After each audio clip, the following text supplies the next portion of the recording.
Welcome back to the show, everybody. Welcome back to the show. Are you all right? Yeah, I'm good, man. How are you? Yeah, no, I'm all right. This suit's very tight. Can you see it? Look. And short.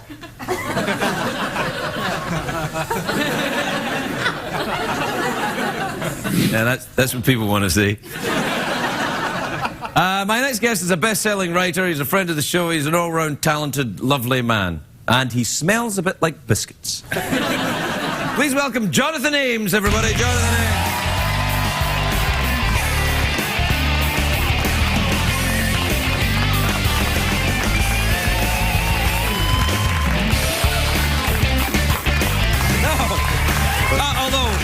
Now, as you mentioned it, welcome, Jonathan. You look great. I made up the last thing about biscuits. I know you don't really smell like biscuits. Right, and my jacket does smell, though. I was in an elevator on the way here, not here in an elevator, in my hotel. Right. And I was with other people, and I thought, somebody smells, and I realized it was my own jacket. You know, sometimes you get in an elevator.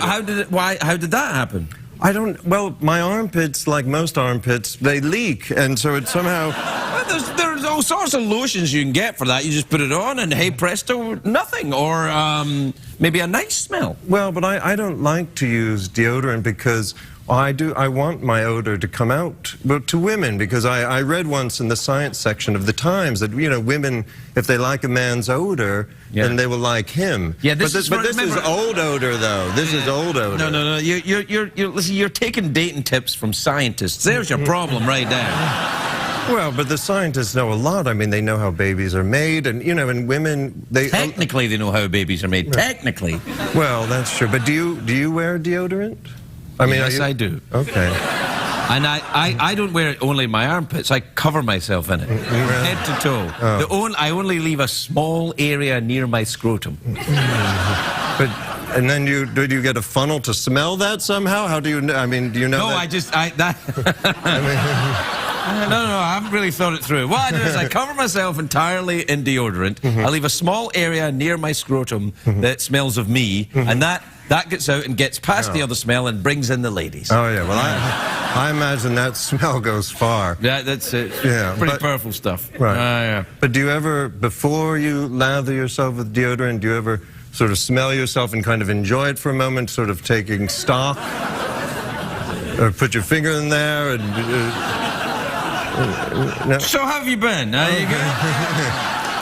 Well, I've been all right. I mean, I don't know if you know or not, because... I know. I wasn't going to bring it up. Oh, well, yeah, well, my show was canceled. I know. I'm sorry, Mel. Well, it's all right. Usually the audience applauds at that point. Yeah. This show was canceled. Yeah. But, No, don't be stupid. He's hurting. Can't you see the man's hurting? Yeah, I'm sorry it was cancelled. That doesn't seem very fair. Who cancelled it? HBO? HBO canceled it, and but I did something. I don't know if it was smart, and I value your opinion, but, you know, I had a beard. I had this rather lush, sensual beard, yes. and, you know, people could lose themselves in it. I imagine you might have wanted to lose yourself in it, you know. I mean, you know, thinking about how, you know, well, I don't want to talk about your wife or anything like that, but so...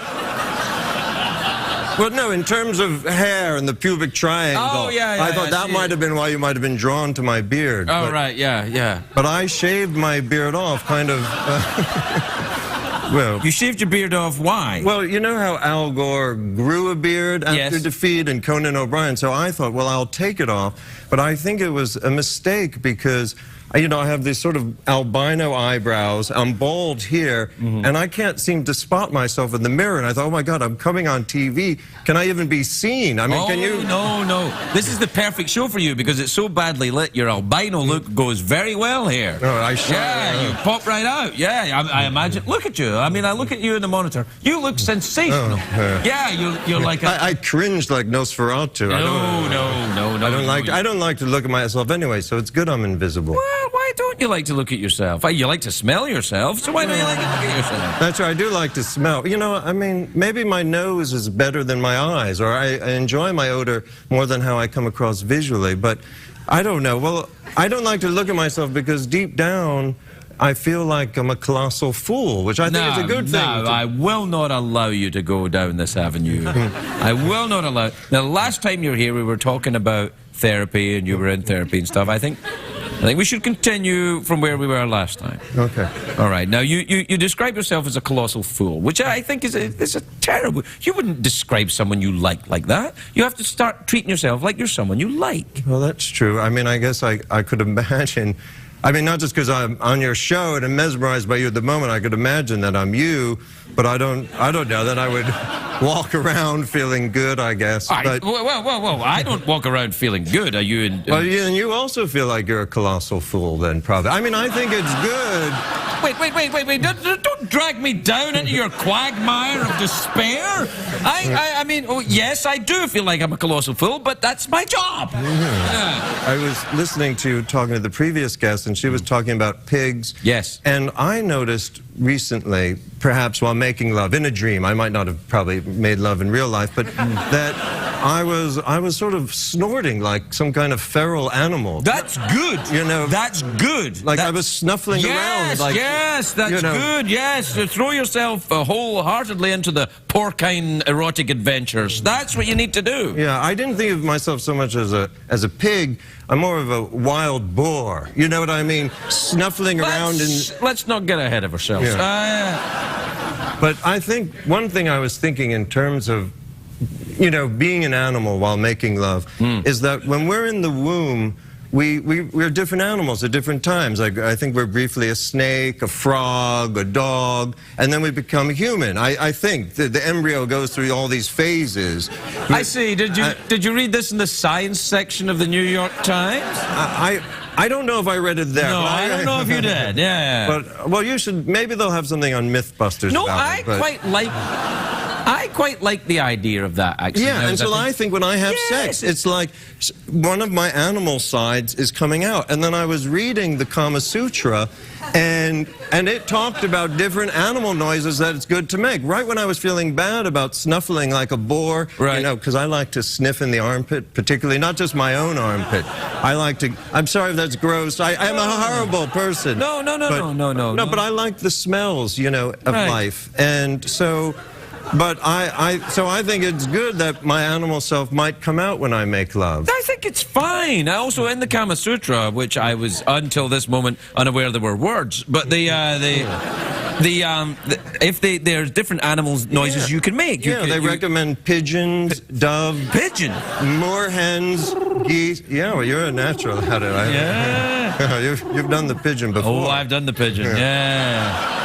But I have another question for you. I mean, this happens in therapy when you have a patient like myself who's eager not to, not to expose himself and turns it on the doctor. Absolutely. In this case, you. But now there was a woman on here, Huffenuffer. And, Emily Huffenuffer, but I was wondering, because you said that there was an act on her name, or, you know, associated with her name. You were making that up, but she believed you for a moment. Yes. But what would a Ferguson be? Like, if you had an act, you know, what would a Ferguson be? I mean, what something can you to do say? with this. That, it's making me, yeah, okay, I can see there's a lot of power with that figure. Oh, yes, there is. Yeah. We'll take a commercial break. I'll give you a Ferguson, and we'll be right back. All right.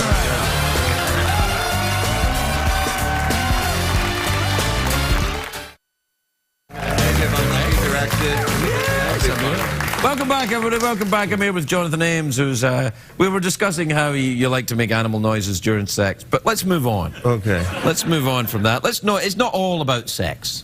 Well, a lot is. I mean, a lot of it is about sex. I notice during your show that sexual references come up repeatedly. I mean, it's a good source of humor, but it's on everyone's mind. I was at like a party recently, and some other people off to the side, someone said sexual, and the heads just moved like that. You know, like dogs. As soon as someone heard the word sexual, they all whipped their heads around. I mean, and we had been talking about politics, but really, people would like to talk about sex. I have to tell you, I don't know what your personal politics are, and nor would I bother asking, but but I do find this endless discussion of politics very tedious. I think it's to make people who are not that bright feel like they're really bright, but they're not really bright, they're just yelling. What do you think? Well, the whole thing has gotten really absurd and distressing. Let's talk about sex. But no, wait, you didn't want to talk about sex. What else should we talk about if we don't talk about sex? Well, what about the Super Bowl? You going to watch that? See what I did? Yeah. Well, wait, but that's not sex. I mean, I'm going to watch. I'm going to have an erection the whole time, though. Really? Well, we're out of time. We're out of time? Yeah. Mouth organ, awkward pause, big cash prize? Oh, God. I'm bad with choices. That's when you're depressive, everying is like a trap door. Let's try cash prize. Cash prize. Well, here's an interesting thing, though. I'm going to change the... What time is it, Shadow Stephen? It's time for the big cash prize!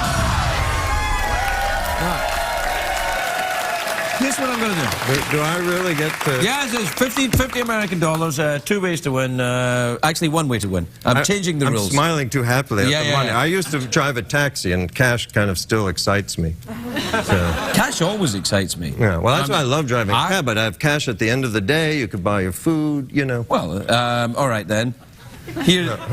Sorry, I didn't mean to stun you with that. You can use cash to buy food? Well, back when I drove a cab, now I don't. You just use it for go strip through. clubs. That's what you use cash for. Strip clubs. Well, then give me that immediately. Okay. No. I want to win it fair and square. All right, then. You ready? Yeah. Do you want this money? I would like it. That's the correct answer, John!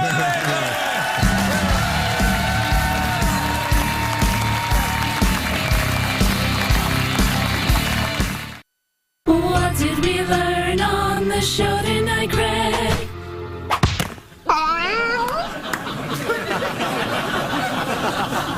How do you think it went tonight?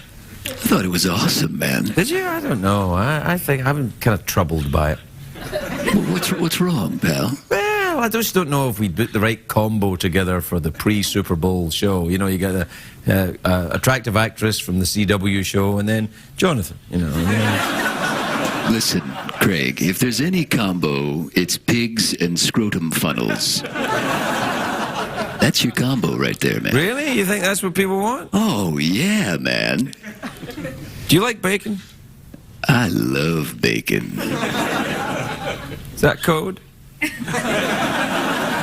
You know it is. Well, if I know it is, then it's not code, is it? The hell, man? Ruining my game here, man. Jonathan's left me feeling kind of troubled. I want to smell your armpits so bad. That's a little much, isn't it? It's a little much. It's a little too out there for me. No, I'm serious. I want to smell your armpits so bad. Good night.